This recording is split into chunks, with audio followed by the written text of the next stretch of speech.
সারাদিন পরিশ্রম করে বাসা বাড়িতে যদি ঘুমাইতে না পারেন তাহলে আপনারা নিরাপত্তা কোন জায়গায় আছে?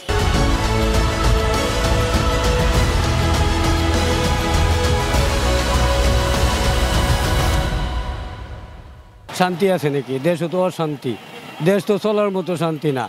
দেশও চলার মতো শান্তি হলে যে চালাইছে হেরই প্রয়োজন, অন্য কেউ আর পারবো না।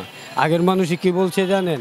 বিলাই দেখো কোনো মইটানা নিয়ে জানা, যদি মইটানা নিয়ে যেত তাহলে মানুষের মহিষ কিনতো না। ঠিক মতন কাজ করতারি না, গাড়ি চালাইতে না, আধাবেলা গাড়ি চালাই আর 300 টাকার বেশি কামি করতারি না। জামে লেগে রোডের মিল যাইতারি না, কোনো মিল যাইতারি না, চলতারি না। কি করবো আমরা গরিব মানুষ, না খেয়ে মরতে হবে আমাকে।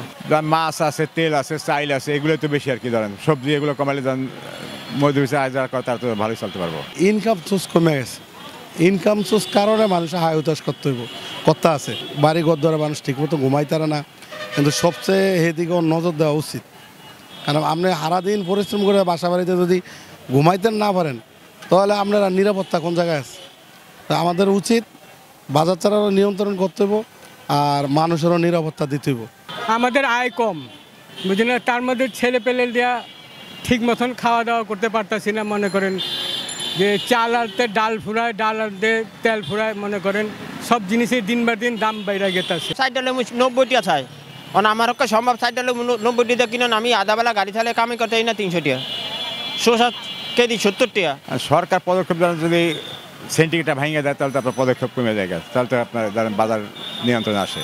তাহলে কি বলতে চাচ্ছেন যে বাজারে যে উদ্যোগতি তাতে আপনারা সাধারণ মানুষ মোটামুটি ভালো নেই? না, তা ভালো নেই, এক বর্তমানে তো ভালো নেই। বাজারে কি কি দ্রব্যমূল্যের দাম বেশি বলে আপনি মনে করতেছেন? সব কিছুরই তো দাম বাড়া, কমতি কোনটা? আমার জিনিসটা দেখান তো, এই জিনিসটার দাম কম কোনোটাই তো আমি কমতি দিই না, সবই তো বাড়া। যেটাই কিনে এটাই বাড়তি, যেটা কিনে এটাই বাড়তি, কোনো কিছু করার মতো সাধ্যও নাই, হ্যাঁ কোনো কাজই চলবো না। তাহলে দ্রব্যমূল্যের যে উদ্যোগতি তাতে আপনার জীবনযাপন করতে অসুবিধা হচ্ছে কিনা? সকলেরই অসুবিধা, আমার একা না, বাংলাদেশে গরিব সকলেই তো অশান্তিতে আছে। শান্তি থেকে আছে আমার দেহান্ত, শান্তি নেই, এদেশে কোনো শান্তি নেই, শান্তি শেষ।